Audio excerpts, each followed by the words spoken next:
얼마 전 민방위 훈련을 다녀오게 됐습니다. 민방위 훈련에서는 민방위 대원으로서 해야 할 일을 배우는데, 대원은 전쟁이나 재해와 같은 재난이 발생했을 때 주민의 생명과 재산을 보호하기 위하여 응급적인 방제, 구조, 복구 및 군사작전상 필요한 노력 지원을 감당하게 됩니다. 비록 짧은 시간이고 또 어떤 이들에게는 따분한 시간이기도 했겠지만, 이러한 훈련으로 인해 실제 상황 발생 시 혼란을 줄이고 생명과 재난이 조금이라도 보호될 것을 생각하면 나름 의미 있는 시간이었다는 생각이 들기도 하였습니다. 세상은 이처럼 전쟁과 재난 등을 완전히 막을 수 없음을 인정하는 가운데, 또 그 피해는 극심한 일일 것이기에 그 위기를 미리 대비하려고 합니다. 이는 동시대를 살아가고 있는 교회의 성도들에게도 마찬가지입니다. 같은 두려움을 겪기도 하고 제가 민방위 훈련을 받았던 것처럼 함께 대비 태세를 갖추기도 합니다. 하지만 동시에 성도는 세상과 다른 자세로 그 두려움을 이겨나가기도 합니다. 특별히 오늘 본문에서는 성도가 겪을 수 있는 여러 두려움의 상황 가운데 두려워하지 않을 수 있음을 그려주고 있습니다. 이 시간에는 본문의 말씀을 통해 장망성과 같은 세상을 살아가는 성도가 두려워하지 않을 수 있는 이유가 무엇인지 함께 상고해 보고자 합니다. 첫째로, 성도는 자연적 재난 속에서도 하나님께서 힘이 되시기에 두려워하지 않습니다. 함께 본문 1절에서 3절까지 읽겠습니다. 하나님은 우리의 피난처시요 힘이시니 환난 중에 만날 큰 도움이시라. 그러므로 땅이 변하든지 산이 흔들려 바다 가운데에 빠지든지 바닷물이 솟아나고 뛰놀든지 그것이 넘침으로 산이 흔들릴지라도 우리는 두려워하지 아니하리로다. 셀라. 아멘. 오늘 본문의 첫 절은 시편 46편 전체를 담아내는 주제로서 제시됩니다. 저자는 하나님은 우리의 피난처시오 라고 말하고 있습니다. 이 문장은 시편 46편에서 3번에 걸쳐 골고루 등장을 하는데, 그만큼 전체 메시지의 핵심이라 할 수 있습니다. 피난처라는 말은 사전적으로 재난을 피하여 거처하는 곳, 근심, 고통, 위험 따위로부터 피할 수 있는 장소라는 의미인데, 하나님의 위대한 성품을 나타낼 수 있는 표현 가운데 하나라 할 수 있습니다. 성경에서는 피난처에 관해 종종 언급을 하는데, 시편 104편에서 높은 산들은 사냥을 위함이고 바위는 너구리의 피난처라고 한 것과 같이, 하나님께서는 성도 각자의 처한 상황에 맞춰 필요한 모습대로 피난의 처소가 되어주시는 분이십니다. 일반적인 피난처와는 차원이 다른 분이신 것입니다. 우리의 삶 속에서 접할 수 있는 지역의 피난처들은 소위 임시대피소라는 이름으로 본래 피난을 위해 마련된 장소가 아닐 것입니다.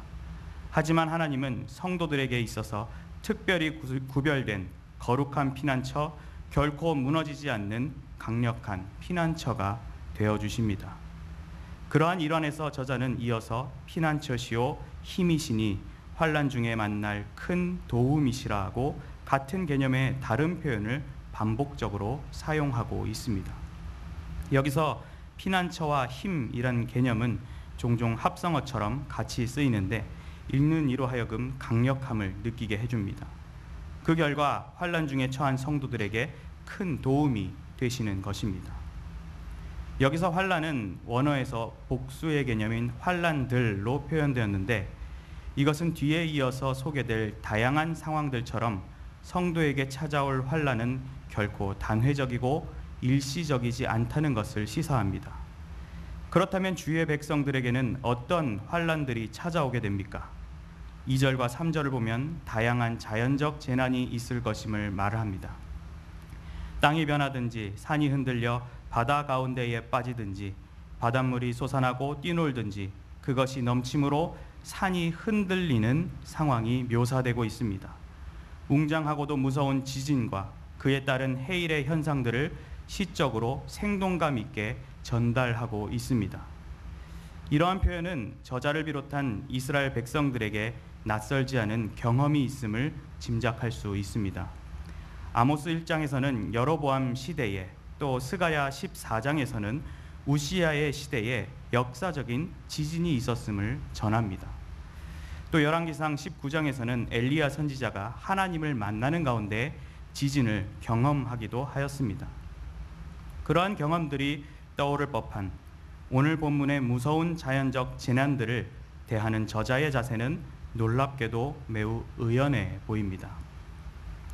그는 불평하며 하나님을 저주하지도 무서워서 도망가지도 않았습니다. 그는 우리는 두려워하지 아니하리로다 라고 간결하고도 분명하게 자신의 담대한 심경을 고백하였습니다. 이런 자신감 있는 고백은 창조의 하나님 그리고 구원의 하나님을 올바르게 바라볼 때 마땅히 나오게 됩니다. 하나님께서는 땅이 혼돈하던 태초에 창조의 빛을 비추셨고 물 가운데 뭇을 만드시어 땅과 바다를 배치하신 위대한 창조주이십니다. 또한 하나님께서는 홍수의 재난 가운데서도 노아와 택한 무리들을 남겨주셨고 물로써 바로의 군대를 정복하며 이스라엘 백성들을 살려주신 생명의 구원주이십니다. 그러한 창조와 구원의 하나님을 잘 숙지하고 의지하는 백성이라면 어떠한 자연적 재난에도 두려워할 이유가 없는 것입니다. 최근 강서구에 있는 모 교회 부흥회에 어떤 강사가 포항에서 일어난 지진 사태를 두고 그 지진은 종교인 과세 때문에 하나님이 노하셨기 때문에 난 것이다 라고 해서 논란이 된 일이 있었습니다. 그 설교 자료를 찾지 못해 전후 맥락을 들어보진 못하였지만 우리가 자연적 재난을 당했을 때 그것이 하나님이 원하시는 진정한 이유고 바람직한 해석인 것 같지는 않습니다. 단지 재난에 대한 자신의 두려운 마음을 세상 탓을 하는 가운데 피하려 하는 것만 같습니다. 물론 하나님께서 세상을 벌하시기 위해 자연적 재난을 내리실 수도 있겠지만 그 재난을 내 입맛에 맞게 해석하며 그것을 직접적인 이유로 일반화시키는 것은 하나님의 뜻이 아닐 경우엔 매우 위험한 해석이 되는 것입니다. 오늘 본문에서 살펴본 것과 같이 우리는 먼저 하나님의 백성들에게도 자연적 재난이 찾아올 수 있음을 먼저 인정해야 합니다. 재난의 이유를 자의적으로 해석하기 전에 재난 위에 계신 창조의 하나님, 구원의 하나님을 바라보며 그분을 겸손히 경외하는 자세를 가져야 합니다. 그 가운데 우리의 피난처시요 힘이 되시는 하나님을 만나고 환난 중에 베풀어 주시는 큰 도움을 누려나가야 합니다. 그랬을 때 비로소 어떠한 재난에도 우리는 두려워하지 아니하리로다고 역설적이고도 당당한 고백을 할 수 있는 것입니다. 만일 여러분이 무서운 재난 속에 두려워 떨고만 있다면 아무것도 해낼 수 없을 것입니다. 하지만 재난 속에서도 두려움을 이겨냈을 때엔 비로소 주변에 환난당한 자를 도울 수도 있고 나아가 재난 속에 담긴 진정한 종말론적인 의미도 생각할 수 있을 것입니다. 우리 주변에 직간접적으로 나타나는 자연적 재난을 마주할 때 세상과 같이 두려워 떨거나 특정한 저주거리로 여기는 겁쟁이의 모습을 보이지 마시기 바랍니다. 구원받은 성숙한 자들로서 어떠한 자연적 재난에도 유일한 힘이 되시는 하나님으로 인해 결코 두려워하지 않는 성도들이 되시기를 바랍니다. 둘째로 성도는 국가적 환난 속에서도 하나님의 백성이기 때문에 두려워하지 않습니다. 함께 본문 4절에서 7절까지 읽겠습니다. 한 시내가 있어 나뉘어 흘러 하나님의 성 곧 지존하신 이의 성소를 기쁘게 하도다. 하나님이 그 성 중에 계심에 성이 흔들리지 아니할 것이라. 새벽에 하나님이 도우시리로다. 문 나라가 떠들며 왕국이 흔들렸더니 그가 소리를 내심에 땅이 녹았도다. 만군의 여호와께서 우리와 함께 하시니 야곱의 하나님은 우리의 피난처시로다. 셀라. 아멘. 산과 바다에 머물러 있던 저자의 시선은 이제 한 시내를 따라 하나님의 성으로 옮겨집니다. 한 시내가 있어 나뉘어 흐른다는 말은 가나안의 신화를 바탕으로 묘사했다는 견해도 있지만 분명한 사실은 이 내용이 우리가 믿는 하나님의 성에 관한 내용이라는 사실입니다. 저자는 성에 흐르는 한 시내가 여러 강줄기로 나뉘어 온 성소를 기쁘게 하는 것으로 묘사합니다. 이 시내는 문맥적으로 보았을 때 앞서 등장한 무섭게 요동치는 바다와 대조되는 느낌을 받게 됩니다. 온 산을 덮어버리며 파괴해버리는 바다는 창조 질서를 무너뜨리며 세상의 위기와 혼란을 가져다 줍니다. 반면에 평온하고도 잠잠히 흐르며 온 성에 물을 공급해주는 이 유익한 시내는 생명력을 느끼게 해줍니다. 저자는 그렇게 생명의 기쁨이 넘치는 성 중에 바로 하나님께서 계시다고 하였습니다. 이는 바로 하나님 자신이 생명과 기쁨의 근원이시기 때문입니다. 그리고 그런 하나님이 성에 계신 까닭에 성은 견고히 흔들리지 아니할 것입니다. 이어서 저자는 새벽에 하나님이 도우시리로다는 다소 문맥에 맞지 않는 듯한 표현을 합니다. 이는 우선 역사적으로 하나님께서 하룻밤 사이에 앗수르 군대를 진멸시키셨던 사건을 가리킵니다. 그리고 새벽이란 성경 가운데 하나님께서 찾아와 응답하며 일해 주셨던 시간대이고, 또 어두운 밤이 지나 새벽에 동이 터오는 희망적 분위기를 가져다주는 시간대이기도 합니다. 더 나아가 칼빈의 견해처럼 항상 도우시는 하나님의 모습을 우리는 그려볼 수 있습니다. 바로 하나님은 도우심을 멈추시지 않는 분이신 것입니다. 이어서 6절에는 문나라가 떠들며 왕국이 흔들렸다고 합니다. 문나라가 떠든다는 것은 3절의 바다의 흉흉함을 나타내는 표현과 같은 표현으로 이방 나라들이 하나님의 성을 공격하기 위해 일어난 것을 나타냅니다. 왕국이 흔들렸다는 말은 공동번역 성경에 나라들이 무너졌다는 표현이 더 적절한데, 앞서 산들이 무너지던 모습처럼 순식간에 무너지는 모습을 그릴 수 있습니다. 하나님의 성을 무너뜨리기 위한 나라들이 갑자기 일어나기도 하지만 그 무너짐도 순식간이라는 것입니다. 어떻게 그런 일이 일어날 수 있습니까? 바로 하나님께서 소리를 내셨기 때문입니다. 여기서 소리는 천둥 소리를 나타내는데, 주님의 강력한 호령 하나에 대적들은 두려워 떠는 가운데 마치 녹듯이 사라지게 된 것입니다. 이러한 위대한 사실을 생각하며 저자는 만군의 여호와께서 우리와 함께 하시니 야곱의 하나님은 우리의 피난처시로다고 하면서 후렴구를 부릅니다. 지금 우리가 살고 있는 대한민국을 볼 때면 여러 방면에서 어려운 순간들을 통과하고 있는 것 같습니다. 우리를 둘러싼 중국, 일본, 러시아, 그리고 미국과 또 북한에 이르기까지 각 지도자들은 어느 때보다 강경하게 자국을 앞세우고 있습니다. 또한 내부적으로는 국가 안보와 정치, 경제, 교육 등 사회 여러 이슈들 가운데 양극화가 된 가운데 혼란은 가중되고 있기만 합니다. 나라는 나라대로 환란의 시기를 통과하는 가운데 우리나라에 복음의 꽃을 피우며 선한 영향력을 끼쳐왔던 교회와 성도들은 점점 비난의 대상으로만 치닫고 있습니다. 각종 정책과 이슈들은 비기독교를 넘어 반기독적인 태세로 바뀌어 성남 물결처럼 교회를 공격하는 것이 마치 자연스러운 현상으로 자리 잡았습니다. 우리가 이 나라, 이 사회에서 국민으로서 또 신자로서 살아가는 데 갖는 피로감과 자괴감이 참으로 많아진 것 같습니다. 그렇다면 우린 앞으로 폐잔병처럼 살아야 하는 것입니까? 무슨 난민 마냥 슬픔과 고통으로 살아가야만 하는 것입니까? 결단코 아닙니다. 우리를 잡아먹을 듯한 세상을 살아가는 가운데서도 우리는 하나님의 성에 속한 특별한 자들입니다. 단순히 이름만 하나님의 성이 아니라 생명력과 평안함, 기쁨으로 가득하고 밤낮으로 견고한 지존하신 하나님의 성의 백성인 것입니다. 때로는 인간적으로 이 나라의 국민으로서 또 신자로서 사는 것이 소망 없어 보이기도 합니다. 하지만 다시 믿음의 눈으로 바라보시기 바랍니다. 본문의 교훈처럼 또 우리가 설교 전에 부른 찬송의 가사처럼 이방이 떠들고 나라들 모여서 진동하나 우리 주 목소리 한 번만 바라면 천하의 모든 것이 망하고 마는 것이 진리이고 팩트이며 필수 불가결한 영적인 공식입니다.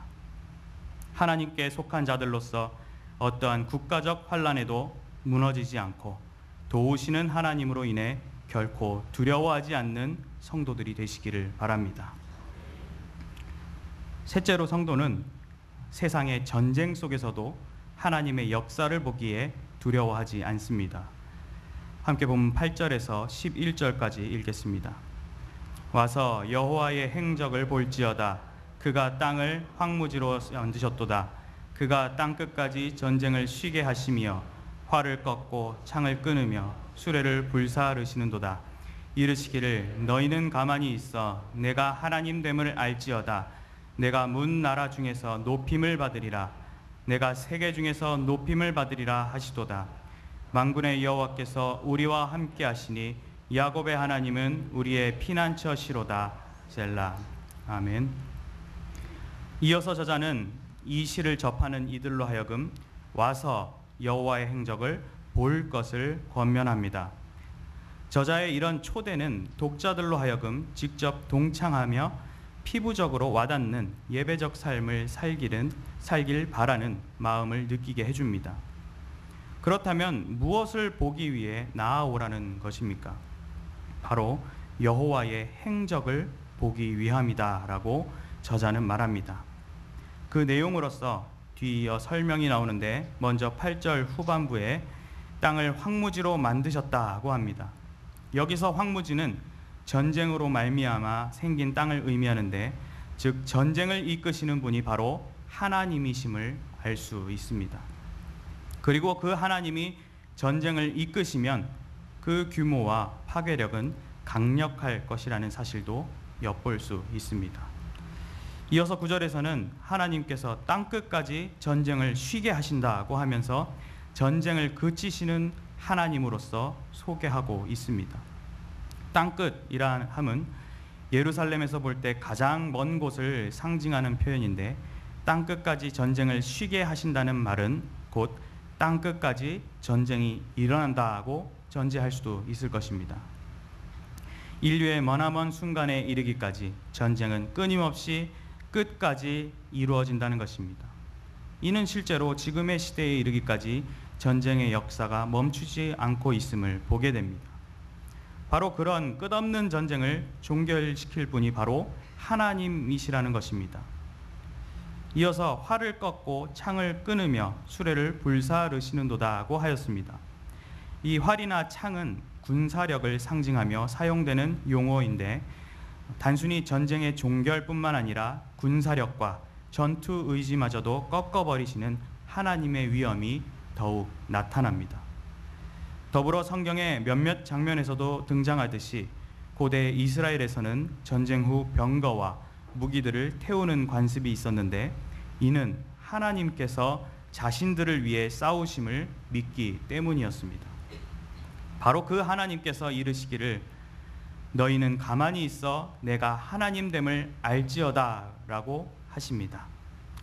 이 표현은 거룩하신 하나님께서 친히 이스라엘을 위해 싸우실 때 말씀하신 멋진 전쟁의 구호이기도 합니다. 와서 보라고 하셨던 주님께서는 그 다음으로 그저 가만히 있으라고 하시니 참으로 편한 일이 아닐 수 없습니다. 그러면서 백성으로 하여금 알도록 해주고 싶은 것이 있는데, 바로 내가 하나님됨을 알지어다 라는 사실입니다. 그리고 문 나라와 세계 중에서 높임을 받으리라고 하시는데, 여기 문 나라와 세계는 앞서 6절에서 위협이 됐던 것들로서 이제는 하나님을 높이는 도구로 사용되게 되었습니다. 진정한 질서와 진정한 평화는 하나님께서 높임을 받는 목적과 방법에서 결국 완성될 수 있음을 우리로 하여금 깨닫게 해줍니다. 인류 역사 가운데 전쟁이 일어나지 않은 시간은 거의 없었고, 어렵사리 계산해봐도 고작 230년 정도라고 합니다. 그런 것을 볼 때 전쟁이란 것은 우리 인류의 보통 모습의 한 부분인 것 같습니다.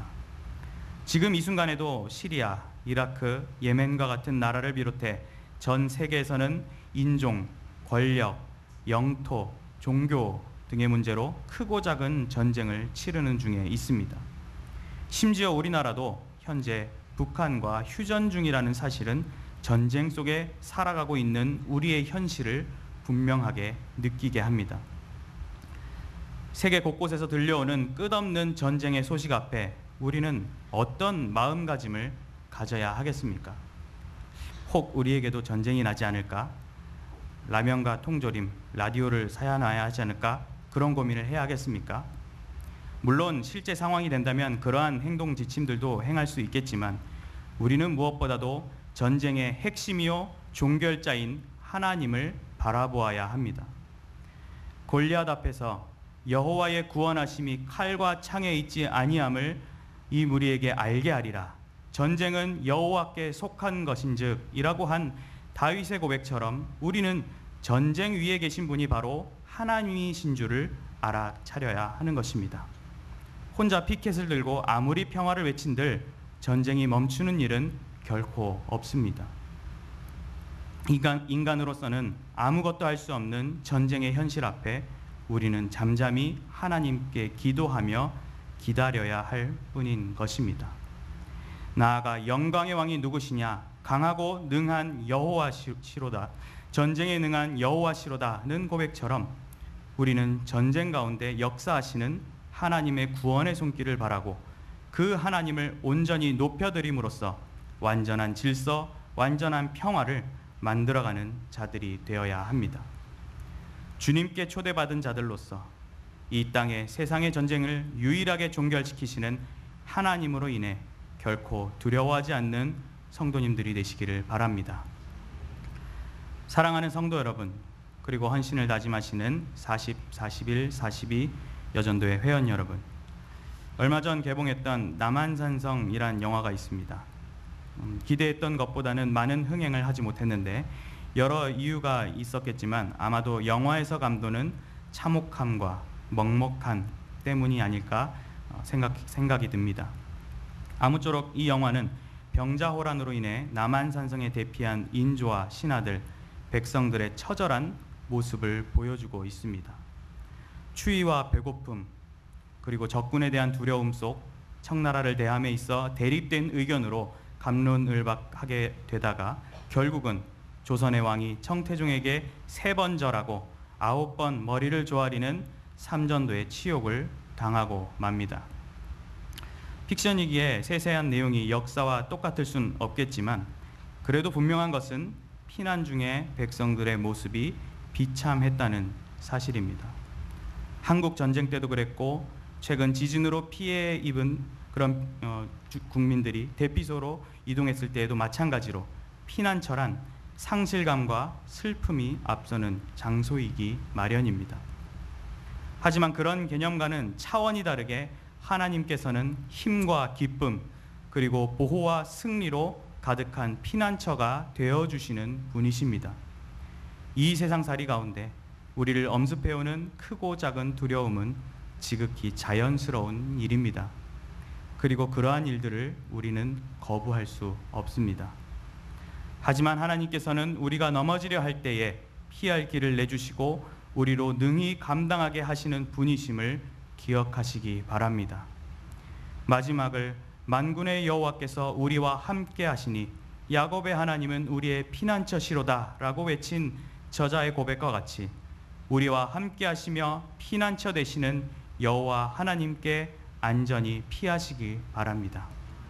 어떠한 자연적 재난 속에서도 힘이 되어주시고 국가적 환란 속에서도 우리를 백성 삼아주시며 세상의 전쟁 속에서도 놀랍게 역사하시는 하나님을 찬양하시는 가운데 두려움을 이겨내시는 경양의 성도님들과 40, 41, 42 여전도의 회원 여러분들이 되시기를 바랍니다.